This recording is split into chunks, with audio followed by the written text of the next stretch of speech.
नमस्कार मित्रों, मैं professor CP Bhasin, farmer senior professor of chemistry, Hemchandracharya, north Gujarat university, Patan, Gujarat.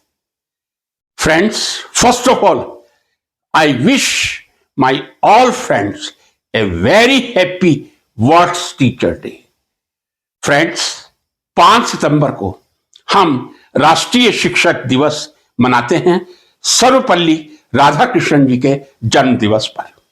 ठीक इसी तरह पूरे विश्व में 5 अक्टूबर को शिक्षक दिवस मनाया जाता है. 5 अक्टूबर शिक्षक दिवस. इस अवसर पर देश और विश्व के सभी शिक्षकों को सबसे पहले शुभकामनाएं और बधाई देना मैं अपना कर्तव्य समझता हूं. फ्रेंड्स, आज के शिक्षक दिवस पर जो मैंने वीडियो का टाइटल सेलेक्ट किया है वो है एक ऐसे महान इन्वेंटर, फिलोसोफर जिन्होंने पूरे विश्व की जिंदगी को बदल के रख दिया था. उनका नाम है स्टीव जॉब्स. जी हां, स्टीव जॉब्स एक अमेरिकन इन्वेंटर, एक American philosopher. What beautiful lines he has given. We will talk later on. मित्रों, एक बात और कहूंगा. दुनिया में कई लेक्चर्स दिए जाते हैं और दिए जा रहे होंगे. कई स्पीचेस दी जाती हैं और दी जाती रहेंगी. लेकिन कुछ लेक्चर्स और कुछ स्पीचेस ऐसी होती हैं जो विश्व की एक धरोहर, या मैं ये कह दूं वर्ल्ड फेम या कल्टी फेम स्पीच बन जाती हैं. यदि मुझसे पूछा जाए दुनिया की बेस्ट स्पीच कौन सी है, तो वो तो हर कोई स्वीकार करेगा मार्टिन लूथर किंग जूनियर की speech I have a dream. Yes, I have a dream by Martin Luther King सबसे बढ़िया स्पीच दुनिया की मानी जाती है. एलिजाबेथ का भी नाम आता है. अनेकों ऐसे शिक्षक रहे हैं. रविंद्रनाथ जी टैगोर, महात्मा गांधी जी, जवाहरलाल नेहरू, स्वामी विवेकानंद जी. इन सब की जो स्पीचेस हैं, इन सब के जो व्याख्यान हैं, उन्होंने एक अनुपम स्थान ग्रहण कर रखा है. इसी कैटेगरी में मैं नहीं जानता कितने लोगों को मालूम है स्टीव जॉब्स भी इसी कैटेगरी में आते हैं. उनके जीवन की एक बहुत ही मशहूर स्पीच स्टैनफोर्ड स्पीच. जी हां, स्टैनफोर्ड यूनिवर्सिटी आपने नाम सुना होगा.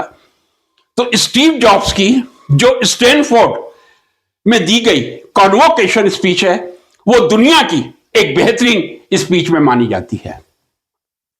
मैं समझता हूं स्टीव जॉब्स ने अपनी उस स्पीच में 2 या 3 अपनी जिंदगी के संस्मरण सुनाए थे जो वास्तव में हर किसी के लिए प्रेरणा के स्रोत हो सकते हैं. और वो जो 2-3 संस्मरण हैं वही मैं आपके सामने आज पेश करना चाहूंगा. स्टीव जॉब्स ने अपने स्टैनफोर्ड लेक्चर में सबसे पहले यह कहा था कि मेरी पैदाइशी की कहानी भी बड़ी इंटरेस्टिंग, रुचिकर है. उन्होंने कहा, मैं एक अनमैरिड बैचलर ग्रेजुएट स्टूडेंट मां की कोख से मैंने जन्म लिया था. क्योंकि मेरी मां बैचलर थी, लेकिन she was conceived, so she decided that she will give to someone who will be needy. तो उस समय उन्होंने जो एक लिस्ट बनाई थी, उसमें टॉप पर जो नाम आया था किसी एडवोकेट कपल का था. स्टीव जॉब्स कहते हैं, जब मेरा जन्म हुआ अगले ही क्षण जब एडवोकेट कपल को बताया गया ए बेबी चाइल्ड इज बॉर्न, उन्होंने मुझे लेने से साफ इंकार कर दिया था. उन्होंने कहा, नहीं, हमें गर्ल चाइल्ड चाहिए, बॉय चाइल्ड नहीं चाहिए. उनके रिजेक्शन के बाद जो वेटिंग लिस्ट में दूसरा कपल आ रहा था, उनसे कांटेक्ट किया गया और उनको कहा गया कि आप इस बच्चे को अडॉप्ट कर सकते हैं. यहां मैं एक बात कह दूं, स्टीव जॉब्स ने बहुत स्पष्ट शब्दों में कहा था, मेरी मां की कोई कंडीशन नहीं थी, एक ही कंडीशन थी कि मेरी मां उसी को अडॉप्ट करने की परमिशन देगी जो ग्रेजुएट होगा. Because when she was conceived Steve jobs mother, she was a graduate student. जो ग्रेजुएट होगा वही अडॉप्ट कर पाएगा। अनफॉर्चुनेटली वेटिंग लिस्ट में जो पहला कपल था वो ही was very keen to adopt Steve Jobs, but they were not graduate. Even the father was not 10th standard pass. So she refused. Steve jobs की मदर ने कहा नहीं, कम से कम ग्रेजुएट होगा उसी को मैं दूंगा।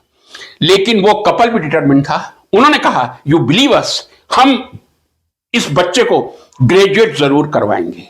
यह उनके जन्म की कहानी थी। जब वो 17 साल की उम्र के थे तब वो बहुत ही फेमस और कॉस्टली रीड्स कॉलेज में ग्रेजुएशन करने गए थे। Reads college, REEDS reads college, उतना ही खर्चीला जितना स्टैनफोर्ड विश्वविद्यालय जहां उन्होंने अपनी फेमस स्पीच दी थी। रीड्स कॉलेज में जाने के बाद कुछ ही महीनों में उनका मन कोर्स में नहीं लगा और उन्होंने कॉलेज लेफ्ट कर दिया। But one of the beauty of reads college was art of calligraphy. किस तरह वहां कैलीग्राफी सिखाई जाती थी? Art of writing, how beautiful you can make the words. Calligraphy में उनकी बहुत रुचि थी। कैलीग्राफी सीखने के लिए रीड्स कॉलेज जाते रहते थे। कैलीग्राफी सीखी, उसके बाद उन्होंने टाइपोग्राफी में महारत हासिल की थी। किस तरह टाइपोग्राफी को, किस तरह वर्ड्स के बीच में स्पेस को छोड़ के टेक्स्ट को ब्यूटीफुल बनाया जा सकता है, यह उन्होंने किया था। यह तकरीबन 20 साल की उम्र थी।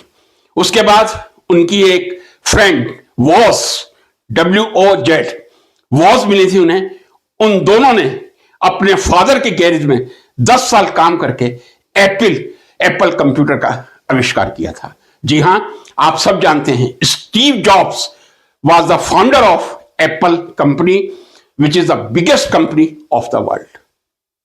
स्टीव जॉब्स ने जब एप्पल का इन्वेंशन किया, मात्र 2 प्राणी थे, वो स्टीव जॉब्स और उनकी girlfriend. Later on that company was having millions of employer and earn money a lot, but they hired a person who kicked Steve Jobs through the director of boards. Steve jobs ने जिस Apple company की स्थापना की थी, उसी company से जिसको उन्होंने हायर किया था, ब्रिलियंट कैंडिडेट को, उस ब्रिलियंट कैंडिडेट ने बोर्ड ऑफ डायरेक्टर की मदद से उनको बाहर का रास्ता दिखा दिया था। स्टीव जॉब्स कहते हैं यह उनकी जिंदगी का सबसे ब्यूटीफुल क्षण था। बोले यदि मुझे एप्पल से बाहर नहीं निकाला जाता तो शायद मैं अपने दिमाग पे सोच नहीं पाता। He says you connect the dots when you look the past. When you look the past, you connect the dots. And if you can connect the dots, then you can be a successful person. यही उनके साथ हुआ था। जब Apple से बाहर आए, सोचते रहे, नेगेटिविटी भी आई, लेकिन उन्होंने कभी भी नेगेटिविटी को पॉजिटिविटी पर हावी नहीं होने दिया। इसी का परिणाम था उन्होंने आगे चल के एनिमेशन कंपनी NEXT बनाई थी। उस एनिमेशन कंपनी ने इतना बड़ा स्वरूप धारण कर लिया था, आज भी एनिमेशन की सबसे बड़ी कंपनी नेक्स्ट है, कि एप्पल को दोबारा स्टीव जॉब्स से हाथ मिलाना पड़ा। एक बार स्टीव जॉब्स वापस एप्पल कंपनी के साथ चले गए थे। यह उनके जीवन की एक दूसरी दास्तान थी। अब तीसरी दास्तान सुनिए। थोड़े समय के पश्चात उनको मालूम चला कि उनको पैंक्रियाटिक कैंसर है, और वो जैसा कहते हैं अपनी स्टैनफोर्ड स्पीच में कि जब एंडोस्कोपी हुई, that was confirm that is a horrible cancer, only surgery is the solution, but that might be risky. Even then, they went for surgery, means Steve Jobs and his family member. The surgery was successful, but he was not alive for much of time. If I say exactly, he was born on 24th February 1955 in California, and he took last breath on 5th October 2011 in California. Today is 5th October, World's Teacher Day, and I selected Steve Jobs to pay his tribute because this is the death anniversary of Steve Jobs. A great inventor of Apple, a great inventor of Next, and a great philosopher.